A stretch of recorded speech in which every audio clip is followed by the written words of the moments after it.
Hey there, everyone. Vicchi Oleski here with Dailey Little. Hi. Hey, Dailey. Hello. We've been wanting to do a interview once a month.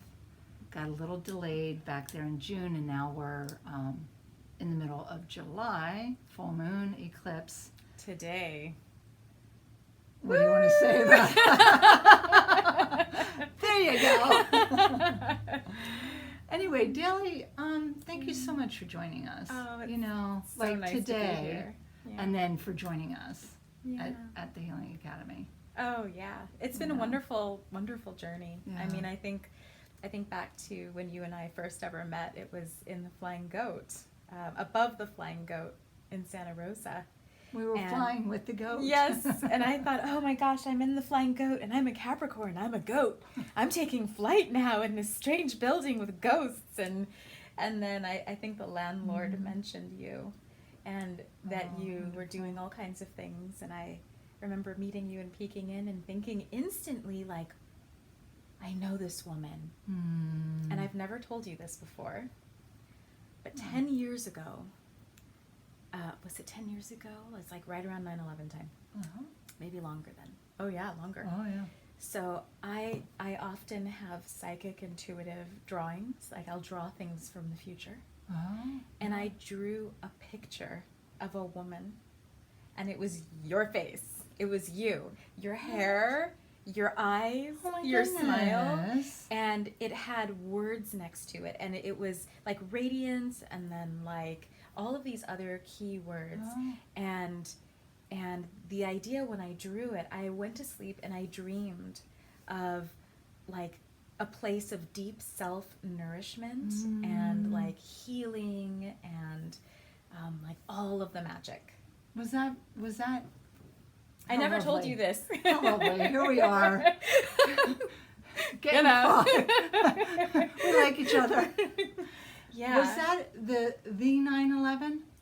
Yeah, 9/11. It was right around that time. You know, this is so interesting because that day, the question's always been, where were you when? Yeah. JFK, where were you when 9/11? And so when that was happening, I had a conscious understanding of my abilities. Yeah. And that there's a part of my psyche that could not take in ugly or mean. Right. And so when 9/11 was happening, and I had seen unicorns flying through the air, embracing the souls of the people who were leaving the building through the windows, and so that was so better than me. I had a dream I was in the plane that was hitting the tower. Oh. I would have preferred unicorns. Well, if that would have happened, a unicorn would have picked you up. Thank you. I'm so glad. I got your back. But this is the stuff that I think, that unified field. Yeah. Like it's so full of potentiality, and it's also a place of information and data that a lot of us not even travel there, but we live in these imaginal places, and we connect. So maybe you were drawing this picture of me while I, was having this experience. Yeah, you were sending out maybe some kind of pulse or something across the astral airwaves, and I knew when I was drawing this woman that it obviously didn't look like me, but I knew that somehow that person would be instrumental in my pathway, and that I definitely had this dream of a healing center and of wanting to do things and have impact, and there were all these other things in the picture, but I thought, well, we'll just see where this goes, because you make drawings like that and you can't force things to happen. So then years later, I see you above the goat, and you're talking about all of these things, and you're saying all the key words, and we had a session, I think, at one point, much later when you were here, and, you're using all, expressing things from your path that I'm going, hey, that's my path too. And I thought, wow, That's just awesome. And I thought I'll probably never tell her that I made that drawing because I didn't want to tell you when I first met you. I love it. So creepy, weird. Like, oh, I dreamed of you 10 years ago and drew it, you know. So. Right. Okay. But it's true. Like, there is this. This morning I did a class about the Egyptian goddess Ma'at. Oh, right. And she's a goddess of truth and balance and justice.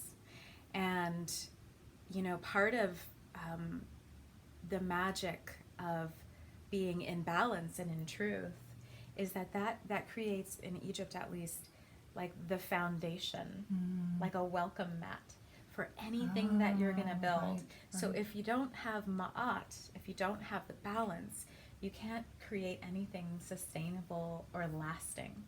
So I think of what you're saying about the imaginal realms and how we're all kind of in this cosmic spirit soup. And that is actually this, like in Egyptian cosmology and some of the old stories, everything is that. And then the first stone or piece that rises up, it can only sustain itself when Ma'at is present, when there's balance and truth and alignment, right? So is that like fertile earth ground? Yeah, too? like the ground can't even kind of solidify unless that balance, that Ma'at, that energy of cosmic alignment is there. So it's like we were in this imaginal stew together. We've been in it for decades now. And then something happened where the essential heart truth came forth for you and for me, and somehow we met. We yeah, I would agree, because you and I have been meeting each other face to face like we are now, and then we'd circle around, and then we'd like touch tag, do lunch or have a talk. Right. So it's so great to sit here with you, you know, in this time and space and play. Tell us, thank you so much for filling us in on Ma'at, right? M-A-T? It's M-A-A-T. There are other versions. Yeah. So when I came in there and told you that we were ready for the interview, really felt the energy in there, by the way. Oh, yeah. Yeah. And so tell us a little bit about your classes that you're doing. You know, like they're Reiki, but in more? What's? Yeah. So Reiki is universal life force energy, and it's the energy that's everywhere, right? But Reiki as a modality, or as kind of this conscious magical word that's being used, in that way, it was founded as a movement by Mikao Usui, a Japanese man in the late 1900s. I mean, the early 1900s, like 1925, 26, when he died. That's when the work that he was doing spiritually became a movement that outlasted his death. And so it really includes the laying on of hands and the channeling of light energy and light codes, and you know, learning how to work with this body vessel that we have. So learning to draw in light, to expand light, to clear out your stories, and to be embodied beings. It's all Reiki. So it can be a way of life, or it can be a healing modality that really works to reduce stress. I always say that working with the energy of Reiki actually spirals you more into who you're meant to be. So is it quite, I mean, I'm pretty familiar with Reiki, but, and just for the listener, the watcher, is it a philosophy? It can be that so too. So it's philosophy, lifestyle kind of thing? Because Usui, absolutely, the founder, had a philosophy that he was working with, and a poem or a vow that he kind of made. And because there's no overarching, you know, organization for Reiki that, you know, has power over all the others or whatever, everybody teaches it in different ways. So for myself, in Healing Heart Reiki, the way that I teach in my classes, I really teach Reiki and the philosophy as a skeleton key for really understanding essential energy work and metaphysics. And I really believe that all priests, priestesses, nurses, masseuses, teachers, like anybody who is here and aware that part of their work is to be of service, even if it's just to your family, as a parent, a mother, like we all need these very, very basics for how to heal, because we live in this society where right now in Western medicine, a lot of it is just trying to patch, like put Band-Aids on things, not affect true inner transformation and healing. Right. And So I heard it. We had a foundation meeting the other day, and we were talking, and it's more like sick fix care. yeah, You know? yeah, yes, And that model is so still current for a lot of people. yeah, The healing arts part is where we're at yeah, with the Healing Academy, and I loved how what you said about the skeleton keys. So, you know, when you said that, it's like an opening. Well, Like you like use Reiki as an opening to as an more? opening, like I think it can open everything, because Reiki integrates and works with everything. And then there's also, I think, an essential template in the philosophy that, if you really understand what you're looking at, allows for you to learn any other modality that's out there and recognize when there's critical pieces missing, so that the work that you're doing energetically or metaphysically can stay grounded and Right. stay rooted. Right. There's so many wonderful healers and intuitives and highly sensitive people who are so overwhelmed by the energy that they spin out. They lose their minds, or they don't know how to ground into their everyday experience. They don't know how to deal with the sensitivity and the influx of being connected to these different worlds. And so And the opposite, I think, also happens too. The low level vibrations, depression, sadness.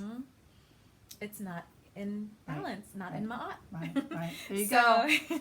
So yeah, Reiki, the way that we are teaching it is probably a whole nother beast. We're really peeling it back and going, okay, how can we create sustainability as energy healers and as people who are here with a divine mission to serve and to love? We're all creatives, we're all artists, we all have vision, and it's essential that we stay connected to that. So, you know, that's the Vibrancy. baseline of what I teach. I'm a priestess. I do a lot of ancient Egyptian work and shamanic healing and intuitive oracular work. But the reason I teach Reiki is I think we all need it. It's a starting point, so that you have, you know, that special thing you need, so that as you learn these other pieces and you open to the whole cosmos, if anything goes a little wonky or weird, you know how to take care of yourself. Well, you said it earlier, it's like an embodiment philosophy. And, you know, we are here. We are really here in these bodies. Sometimes we shoot out, or we go to a more depressed place. Yeah. And it sounds to me like Reiki is an embodiment form. It doesn't So- have to be, but I believe it is in its essential nature. And the way that Usui was teaching it, it was to help people. He wanted people to have a way for being happy, creating happiness in their lives that didn't require them to go through religion or go through a priest or go through, you know, So like direct connection to source. connection to source, and knowing how to be happy. He had religious training. That's not what he chose to create. Right. So beautiful. Yeah. Your days here are when? Mostly Tuesdays, Mondays and Tuesdays right now, and then I do other random things, other places, and teach classes on the weekends. So. Do you want to give us your contact number and your Sure. email address and all that, or how we can find you? Yeah. You can always find any of us, Dailey, myself, on our Facebook page, sokoha.com, Sokoha Facebook, Sonoma County Healing Academy Facebook, or the website, Sonoma County Healing Academy. And for you, Me, the best way to reach me, I am on Facebook. You can find me under Healing Heart Reiki, or Dailey Little. And in fact, it's such a weird name. If you just web search Dailey, you'll find me. Dailey. And you can also text or call me at 707-322-9637. yeah. Yeah, and I'm around. Yeah. Yeah. My website is santarosareiki.com. There's a bunch of information there as well. So Thank you Yeah. so much. thank We're, you. we're sitting here in the smaller office, and we're in Sebastopol, California. Welcome to connect with us through Facebook, website, phone calls, stop in. We're in the Gravenstein station across from the Barlow. So thanks, Dailey. What a pleasure. Thanks so you. much for telling me Thank that you. story. Yeah.